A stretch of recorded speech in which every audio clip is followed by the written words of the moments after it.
नहीं, 6 व्रत नहीं, 7 व्रत नहीं, 11 व्रत नहीं। हमारे सनातन धर्म में तो 11, 21, 51, बोलो सही है, 7, 5, ऐसा नियम चला आया है हमारे सनातन धर्म का कि 5 व्रत करना है, 7 व्रत करना है, नवरात्रि के 9 व्रत करना है, 11 व्रत करना है, 21 व्रत करना है, 31 करना है, 108 करना है, 1008 करना है। ऐसा नियम हमारे शास्त्रों का चला आया। फिर आखिर 5 व्रत नहीं, 7 व्रत नहीं, 6 व्रत नहीं, 4 व्रत नहीं, 3 व्रत नहीं, 16 व्रत का नियम कहां से आया? 16 व्रत ही क्यों? ये 16 व्रत का नियम कैसे? ये कहां से आ गया 16 व्रत का नियम? हाँ, क्या करती है उसमें बेटा, शाम के समय जब तीसरा पहर होता है, प्रदोष काल होता है, प्रदोष का जो समय होता है, शाम का जो समय होता है, उस शाम के समय पर हम 16 सोमवार का पूजन करते हैं। शिव जी का शिवलिंग का निर्माण करना या शंकर भगवान का शिवलिंग घर में उसकी पूजन अर्चना करना, उसका निर्माण करना और पूजन करके जो भी चीज से हमने सोमवार करे हैं, जो 16 सोमवार के प्रथम सोमवार में चूरमे से करो, चाहे तुम बेलपत्री से करो, चाहे तुम मिश्री से करो, जिससे तुम पहला व्रत करोगे, 16 की 16 व्रत उसी चीज से होंगे, उसी प्रसाद से होंगे। अवंतिकापुरी उज्जैनी में एक कन्या रहती थी जिसका नाम सुगंधा था। बड़े ध्यान से सुनना, 16 सोमवार के व्रत तो आपने बहुत करे हैं, पर 16 सोमवार में 16 सोमवार का नियम कहां से आया? 15 नहीं, 14 नहीं, 5, और यहीं से 16 सोमवार व्रत की प्रारंभता है, इस कथा की प्रारंभता। और जिन जिन को स्मरण में ना हो, मेरी माताओं से निवेदन है, जिनको नहीं मालूम है कि 16 सोमवार के 16 व्रत का विधान कहां से आया, उनको आप सुना सकते हो, आप उनको बता सकते हो। अवंतिकापुरी में एक सुगंधा नाम की एक बड़ी सुंदर कन्या रहती थी, बड़ी सुंदर थी। उसमें उसके चेहरे पर सुगंधा जो कन्या थी, उसकी जो माता थी जिसका नाम रेणुका था, वो रेणुका एक काम बड़ा विचित्र करती थी।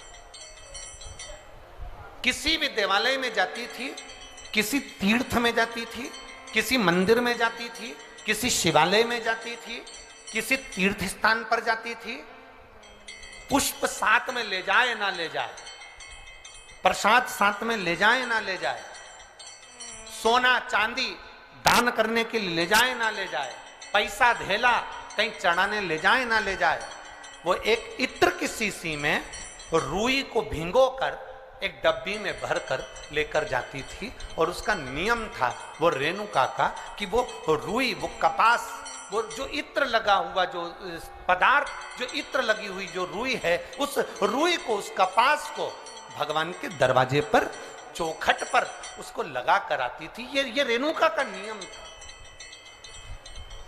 ये सुगंधा की मां का नियम था। इत्र निकाल लेती थी, उस इत्र को रेणुका, वो भगवान की जो चौखट थी, भगवान का जो द्वार था, भगवान की जो दरवाजा था, भगवान का जो द्वार था, भगवान की जो चौखट थी, उस चौखट पर उसको लगा देती। नहीं था, इत्र की सुगंध का जो फल था, रेणुका का जो गर्भ ठहरा, उस गर्भ से जो संतान हुई, उसका नाम सुगंधा। सुगंधा सुंदर बहू थी, उसका आकर्षण था, उसके चेहरे पर रौनक थी, सुंदरता थी। अब वो सुंदरता तो थी, साथ में उसके शरीर की जो गंध थी, उसके शरीर की जो सुगंध थी, वो बड़ी प्रबल थी, बड़ी प्रबल।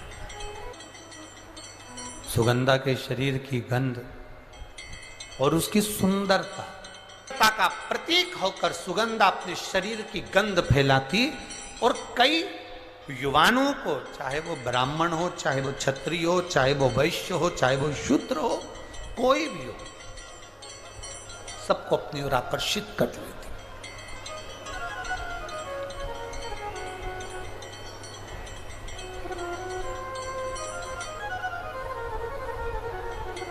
उसको मुट्ठी में कर रही थी, अपनी सुंदरता का वैभव दिखा रही थी। अब विचार करा कि अब करूं तो करूं क्या। चरणों में पड़ी ऋषियों के, बाबा अब मुझे ये कुछ नहीं करना, मुझे तो केवल शिव का नाम लेना है, मैं शंकर को अपना कैसे बनाऊं। तो ऋषियों ने कहा, तू अपने 16 श्रृंगार को करके जब दुनिया के लोगों को अपनी ओर आकर्षित करती थी, तो अपने 16 श्रृंगार कर कर दुनिया के लोगों को अपनी ओर काबू में करती थी। जब तू 16 श्रृंगार कर कर दुनिया के लोगों को अपना बना सकती है, तो 16 सोमवार का व्रत कर कर तू भोलेनाथ को भी अपना बना सकती है। ये 16 सोमवार की कथा यहां प्रारंभ हुई है, यहां प्रारंभ। कोई तुमसे पूछे ये 16 सोमवार कहां से आए, 16 सोमवार का नियम कहां से चालू हुआ, तब और 16 सोमवार व्रत लेने के भी महीने बताएं, कौन से महीने से 16 सोमवार उठाना चाहिए, कौन से महीने से 16 सोमवार का व्रत चालू करना चाहिए। महादेव को रिझाया जा सकता है, उसको रिझा। कब से प्रारंभ करूं?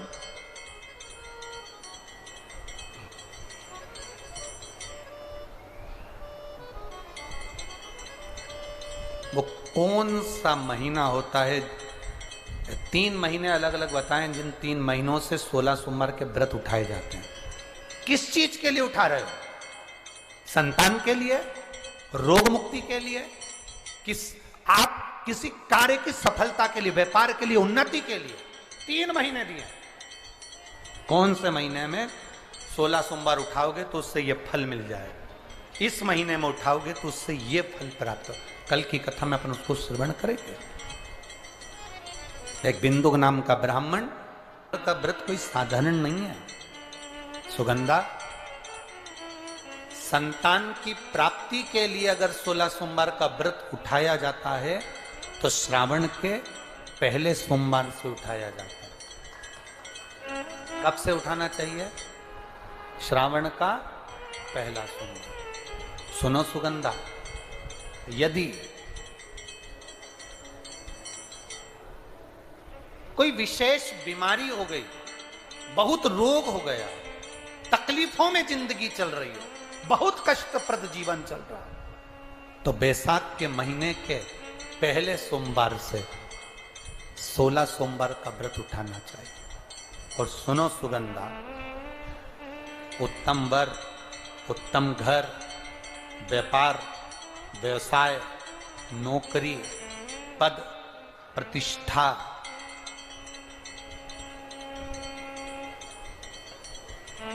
के लिए अगर हमें व्रत करना है तो मार्गशीर्ष मास का पहला सोमवार से इस व्रत को प्रारंभ कर देना चाहिए। मार्गशीर्ष मास का पहला जो सोमवार हो उसमें इस व्रत को प्रारंभ कर लो। और सुनो सुगंधा, ये व्रत दोपहर के तीसरा जो पहर हो, प्रदोष काल, उस प्रदोष काल के समय पर आप इस शिवलिंग की पूजन अपने घर में पार्थिव बनाकर स्मरण कर कर भगवान देव अधिदेव महादेव के लिए प्रसाद तैयार कर कर, आप जिस भाव से भगवान शंकर का आटा सेक कर या चूरमा बनाकर या मलिदा बनाकर जो भी आप बना रहे हैं, उससे 3 हिस्से प्रसाद के इस 16 सोमवार के व्रत में भी होते हैं। कितने हिस्से होते हैं? 3 हिस्से। पशुपति व्रत में 16 सोमवार के व्रत में एक अंतर भारी है। पशुपति व्रत में 2 हिस्से मंदिर में रह जाते हैं, एक हिस्सा अपने साथ आता है और स्वयं को खाना पड़ता है। पर 16 सोमवार के व्रत में यह भाव है, एक हिस्सा भोलेनाथ का रहता है, दूसरा हिस्सा भक्तों के लिए, शिव भक्तों के लिए रहता है, और तीसरा हिस्सा आपके लिए रहता है। यदि पूरा ना पा सकें तो दूसरे को भी आपके हिस्से का प्रसाद दे सकते हैं, प्रदान कर सकते। अब आ जाओ बड़ा सुंदर प्रसंग।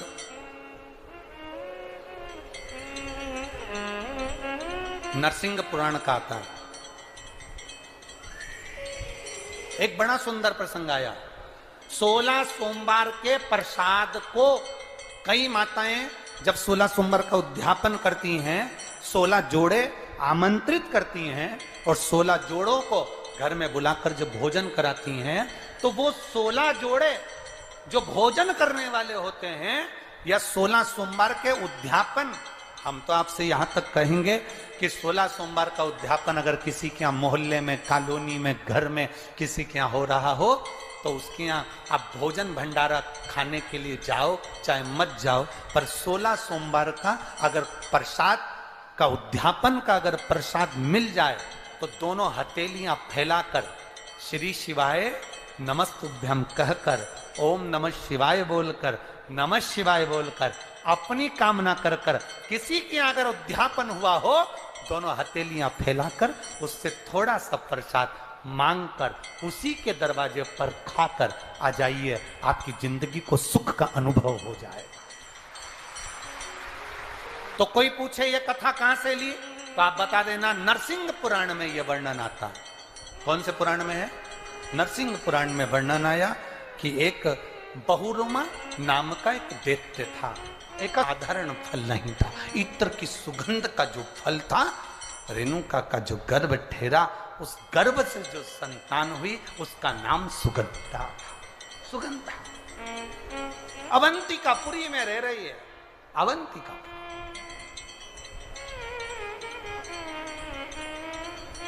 और अवंतिकापुरी में सुगंधा रह रही है। उसके शरीर की गंध, क्योंकि इत्र बाबा को, भगवान को इत्र का समर्पण किया, उसका फल तो मिलता है,